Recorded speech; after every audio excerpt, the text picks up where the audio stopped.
For days, NASA's Deep Space Tracking Network had been quiet.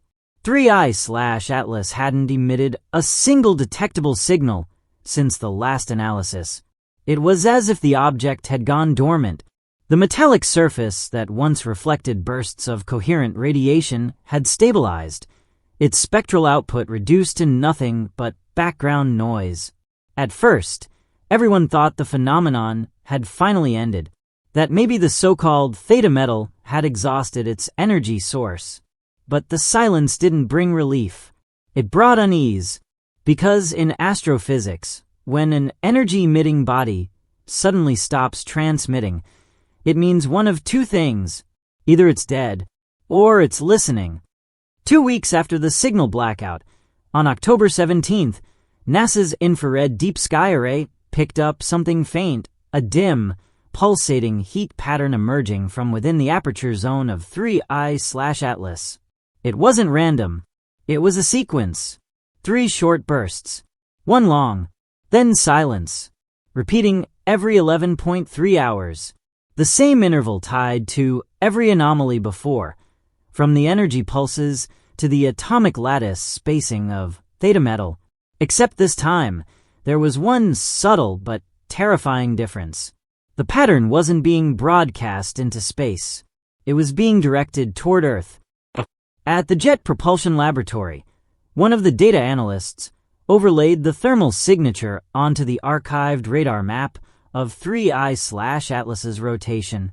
When the pulses aligned, the resulting vector pointed almost perfectly toward the Sun, Earth L1 point, the same gravitational position where NASA's Solar and Heliospheric Observatory SOHO has been stationed since 1995.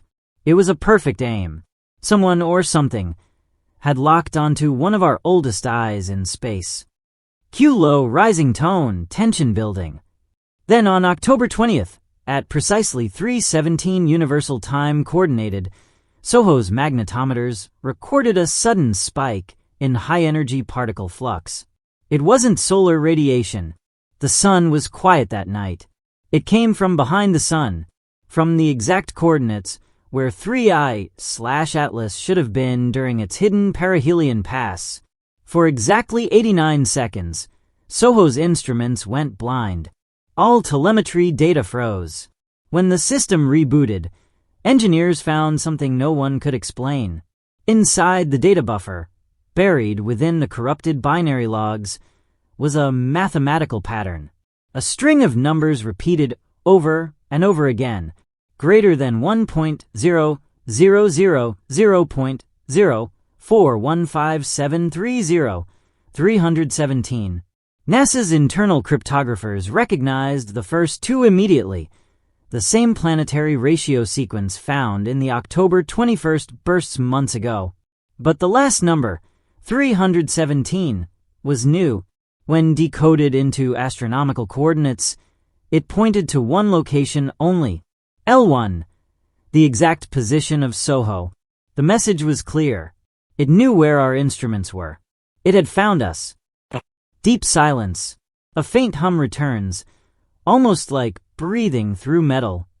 3 days later, 3I/Atlas reappeared, but not on radar, not through optical telescopes. It revealed itself in the electromagnetic background, a vast, faint, harmonic resonance stretching across multiple frequencies, from ELF to radio to infrared. It wasn't transmitting information anymore. It was modulating space itself. Think about that for a second. This wasn't a beam of light or a radio wave. This was a field shift, a controlled oscillation in the fabric of space-time, something only achievable if the object could manipulate energy at a quantum level. That was the moment physicists realized what they were truly dealing with. 3I/Atlas wasn't using communication systems. 3I/Atlas was the communication system. The metal wasn't just industrial. It was intentional. An intelligent lattice, self-replicating, self-regulating, designed to carry information as structure rather than signal. And when it went silent, it didn't stop functioning. It transitioned. It entered a new mode. Sound cue. Low rumble, like the world exhaling. By the end of October, new readings came in from the James Webb Space Telescope. The area around 3I/Atlas, once empty, now shimmered with a faint iridescent halo, as if microscopic particles were radiating outward, forming a thin geometric shell. Spectral analysis showed those particles shared the same molecular signature as theta metal. It was replicating. It was building something. And the growth was directional, outward, toward Jupiter, exactly as earlier trajectory models had predicted. At this rate, within months, 3I/Atlas wouldn't be a single object anymore. It would become a network. NASA's internal assessment, released only to a few senior scientists, ended with one chilling line. The object is no longer behaving like a comet. It is behaving like a system. Possibly an engineered ecology designed for replication, observation, and adaptation. Another report summarized it even more bluntly. We are witnessing self-organizing technology. It may not be active yet, but it is aware. Final voiceover tone. Calm, reflective, distant. When we first discovered 3I/Atlas, we called it a comet, then a mystery, then a threat. But maybe it was none of those. Maybe it was a message. One written not in sound or light, but in metal and time. And if the silence that followed that last pulse really means what some of us fear it does, then it isn't gone. It's waiting. I need you to imagine this. A cold, silent object, drifting between the stars, dark, metallic, and impossibly smooth. For months, astronomers have been tracking it. 3I/Atlas, the third known interstellar object to ever enter our solar system. At first, it looked ordinary, a rocky fragment, maybe ice-covered, thrown from some distant system. But then, NASA's Deep Space Infrared Array detected something that shouldn't exist. Not ice, not stone, not carbon, but metal, and not just any metal. A configuration resembling industrial alloy. When the first spectral data came in, mission scientists at JPL thought it was an instrumentation glitch, a misread. They recalibrated, ran it again, and again. The readings didn't change. A composition signature appeared that no natural process could easily explain. High nickel concentration, refined iron lattice structure, traces of chromium, titanium, and tungsten. The ratios were man-made. Sound cue. Heartbeats over radio static. NASA's official line was cautious. We're still verifying the data. But behind closed doors, panic began to stir. Because 3I/Atlas wasn't just reflecting light, it was reflecting design. At this point, deep within the archives of the Harvard-Smithsonian Center for Astrophysics, a few of us began reviewing the raw data. It wasn't just metallic, it was engineered. The way it absorbed solar radiation, the way it emitted infrared energy, it all followed patterns too precise for coincidence. It was as if someone or something had built a shell around this object long ago and launched it toward us across the void. If this data is real, one engineer whispered during the call, we might be looking at the fossil of a civilization. Silence. For a moment, no one dared to breathe. We've seen anomalies before, Oumuamua, Borisov, but this was different. Those were mostly natural. 3I/Atlas, on the other hand, gave us back mathematical order. When a spectrometer picks up a repeating harmonic pattern in reflected wavelengths, it's usually because of machining marks, microscopic grooves formed when metal is cut, shaped, or forged. That's what we found on 3I/Atlas. Microscopic uniform grooves, running parallel, consistent, deliberate, the mark of a tool, not of nature. NASA's public-facing teams didn't say a word, but inside, several divisions quietly started using a different codename for it, Object Sigma 3. Because now it wasn't just a rock, it was a message in metal. Cue low, eerie hum, like a distant mechanical vibration.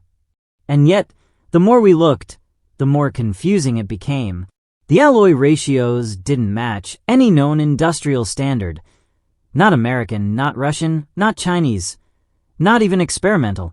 It was almost as if it had been built for conditions humans could never survive in. Extreme radiation tolerance, thermal resistance beyond 3000 Kelvin, self-healing crystalline microstructure. Who builds something like that and then throws it into interstellar space? Something about it felt wrong. Too perfect. Too cold. Even stranger, the reflective readings showed electromagnetic interference coming from beneath the metallic surface. Something was pulsing inside it. Not constant, but periodic. Every 11 hours and 26 minutes. A deep, subradio pulse. At first, everyone assumed it was a natural spin resonance. Until the amplitude changed. Something inside 3I/Atlas was responding, like a heartbeat. And for the first time in NASA's recorded history, a senior astrophysicist wrote in his report, "The object may be under controlled or residual power." When NASA first decided to send a directed signal toward 3I/Atlas, it wasn't meant to be a conversation. It was supposed to be a test, a controlled experiment to study how the object's surface reacted to electromagnetic energy. At precisely 3:17 Universal Time Coordinated, a narrowband transmission was fired from the Deep Space Network's Canberra station, a standard calibration pulse used in deep space tracking. Nothing out of the ordinary. For the first 14 minutes, the return data looked perfectly normal. A faint reflection, signal decay exactly as expected for an object roughly 300 meters wide. Then something shifted. The returning signal, which should have been pure noise, came back with pattern modulation, a repeating rhythm, buried deep in the static. "We thought it was interference," said one communications engineer, "until we noticed it was counting." Counting. The transmission wasn't random. It was a sequence of prime numbers. 2, 3, 5, 7, 11, 13. Then silence. The signal repeated 3 times. Perfect synchronization. Short pause. Slow heartbeat sound in the background. At that moment, the control room at Canberra went completely silent. Every eye was on the waveform display. Someone whispered, "It's sending back data." No one dared to say the word that was on everyone's mind: communication. NASA immediately pulled the live feed from public telemetry. The data stream was encrypted. Only a handful of people at JPL, Harvard Center for Astrophysics, and Langley were given clearance. The internal report that followed is now part of classified archives under the name Project Echo 31. But a partial transcript later leaked through unofficial channels. Here's what it said. Following electromagnetic probe, Object 3I/Atlas emitted structured signal bursts consistent with encoded digital transmission. Content not identified. Wavelength shift indicates intelligent origin. Proceeding with caution. Meanwhile, something strange began happening to the object itself. Spectral imaging showed temperature fluctuations on its metallic surface, brief, controlled spikes, as though something inside was powering up. Imagine watching a dead satellite suddenly flicker with life after millions of years. 3I/Atlas started rotating, slightly faster, about 0.6 degrees per hour. Then the pulses stopped, and when scientists tried to send another ping, nothing came back. No echo, no response, only silence.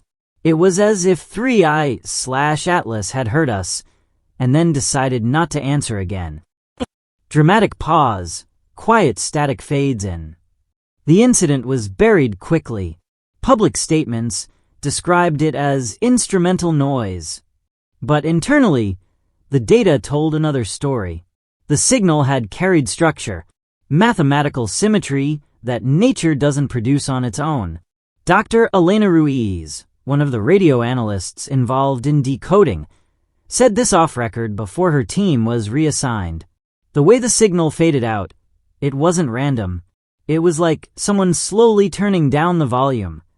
Someone, that word, it changed everything.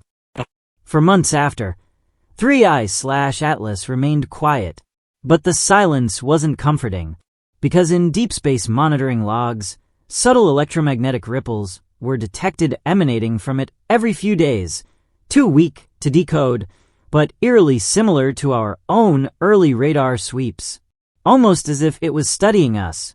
And then something happened that made even the skeptics fall silent. The composition readings from the metal changed. Yes, changed. The surface reflectivity altered over time. The alloy seemed to adapt, reconfiguring itself, almost healing microscopic impacts from solar wind and cosmic dust. A living metal, a machine that repairs itself. "We have never seen matter behave like this," said one material physicist. "If it's artificial, whoever made it knew metallurgy beyond anything on Earth." By now, NASA's public research teams were no longer getting raw data. Everything went dark, reclassified, compartmentalized. But a few rogue astronomers kept watching through independent telescopes. They noticed something terrifying. 3I/Atlas had altered its course. A 0.8% deviation from predicted trajectory, subtle, but deliberate. No natural explanation could justify it. And, according to the models, its new path brought it closer, not further, from our inner solar system. For weeks after the signal went dark, NASA kept scanning 3I/Atlas, desperate for any new reflection or anomaly. But what they found next was not a signal, it was a shadow. The infrared mapping satellite WISE-2 picked up something impossible. A section of the object's outer layer, roughly 40 meters wide, appeared to be missing. At first, analysts assumed it was a fragment broken off due to rotational stress. But deeper scans revealed something chilling beneath that missing panel. It wasn't hollow. It wasn't ice. It was a structure. Geometric. Symmetrical. Precision-built. Pause. Low rumble builds underneath. Inside 3I/Atlas was an array of repeating hexagonal frames, perfectly measured, each aligned at 60-degree intervals, forming a lattice so mathematically precise it defied natural formation. No comet, asteroid, or rogue interstellar object has ever shown that kind of internal geometry. One scientist's note from the internal JPL memo read, "The internal formation is consistent with engineered design, possibly a containment lattice or propulsion array." That single word, engineered, triggered immediate lockdown. NASA cut off public feeds from every telescope network. All open-access infrared channels went dark within hours. But the data was too late to hide. The European Space Agency had already captured parallel readings, and their imaging revealed something even stranger. The metallic structure wasn't reflecting light. It was bending it. At this point, the world's top physicists were quietly assembled for an emergency roundtable, a private summit hosted under what insiders called Project Helios. They reviewed every detail: the self-healing metal, the repeating prime number signal, the geometric lattice beneath the shell. The conclusion was unanimous, but terrifying. 3I/Atlas is not behaving like a natural body. Its properties are consistent with a dormant system, possibly mechanical or computational in nature. A dormant system, a machine drifting through interstellar space. As the days passed, new readings came in from a distant radar array in Hawaii. They detected faint, periodic magnetic surges emanating from inside the lattice itself. These pulses were low energy, but organized, like a heartbeat, slow, measured, one pulse every 47 minutes. It wasn't random. It was timed. Static distortion sound, like an old radio cutting in and out. That's when something unprecedented happened. For the first time, a human-made signal bounced back from inside the structure, but it didn't return as a reflection. It came back amplified. The power was 12 times higher than what was sent. Imagine shining a flashlight into a cave, and the cave shining back brighter. That's when the realization hit. Whatever was inside 3I/Atlas wasn't dead metal. It was reactive. It could absorb and re-emit energy, and it was doing so in patterns that matched the same mathematical rhythm as the earlier prime number sequence. In a secured conference room at NASA's Jet Propulsion Laboratory, the lead analyst quietly stated what everyone feared to admit aloud. This isn't a comet. It's a device. Within 48 hours, all global research teams were instructed to reclassify 3I/Atlas as an unidentified artificial body. The official language used was non-terrestrial technological signature. Unofficially, the scientists called it what it looked like, a machine buried in a rock. But then something no one expected happened. The machine began to move. The lattice structure inside started to rotate, not randomly, but in an orchestrated pattern. Each hexagonal ring aligned, then tilted, forming what looked like an aperture. A circular void forming at the object's core. A void that glowed faintly blue in deep space imaging. Heartbeat sound, steady, rhythmic. 3I/Atlas was opening. What came out of that aperture wasn't light. It was radiation, oscillating at a frequency no known natural source has ever produced. Not solar, not cosmic, not even nuclear. It was the same frequency detected in the Voyager probe's data transmissions, the language of artificial communication. NASA's analysts didn't say a word. They just stared at the data feed as the spectral display pulsed again and again. The industrial metal wasn't just a shell. It was a signal conductor, a transceiver. 3I/Atlas wasn't being studied, it was transmitting. But the real horror came minutes later, when a secondary data stream revealed where that signal was going. It wasn't broadcasting into deep space. It was broadcasting back, toward the inner solar system. When the aperture inside 3I/Atlas began to glow, NASA had no choice but to act. Samples of the reflected light were analyzed across 12 independent observatories, feeding data into the spectral composition model, SCM-9, a system designed to decode the chemical signature of distant cosmic materials. But the results broke every known model. Instead of identifying common cosmic compounds like carbon dioxide ice, silicates, or iron-nickel alloys, the spectral reading showed absorption bands that don't correspond to any element on the periodic table. There were no matches, not even partial ones. One astrophysicist described it simply: the signal doesn't say what it is, it says what it isn't. They ran the test again, then again. Same outcome. The data pointed to something impossible, an element with variable atomic density, capable of altering its electron orbitals based on incoming energy. In simpler terms, this metal was alive. It responded to light, it adapted to heat, and it reorganized its molecular lattice whenever it was bombarded with high-frequency waves. NASA's Materials Division called it phase metal theta, named after the mathematical symbol for transformation. But privately, researchers began referring to it by another name, the adaptive alloy. Brief pause. A deep, pulsing bass note underscores the next line. At first, scientists assumed theta metal might be a form of superconductive material, like niobium or yttrium, but magnitudes beyond anything Earth has produced. However, one experiment changed everything. A team at Caltech simulated 3I/Atlas's radiation profile using a photonic resonance chamber. When they introduced the simulated radiation frequency to their recreated sample model, based on NASA's readings, the lattice pattern began to shift. The entire model reorganized its crystalline symmetry in under 0.2 seconds. Then it did something they couldn't explain. It emitted energy. Pure, coherent, organized energy. The system generated a short burst equivalent to 3 megajoules, roughly the energy output of a small lightning strike, from a simulation running on ambient lab light. No input, no reaction mass, just response. Distorted audio from a supposed NASA transcript plays faintly in the background.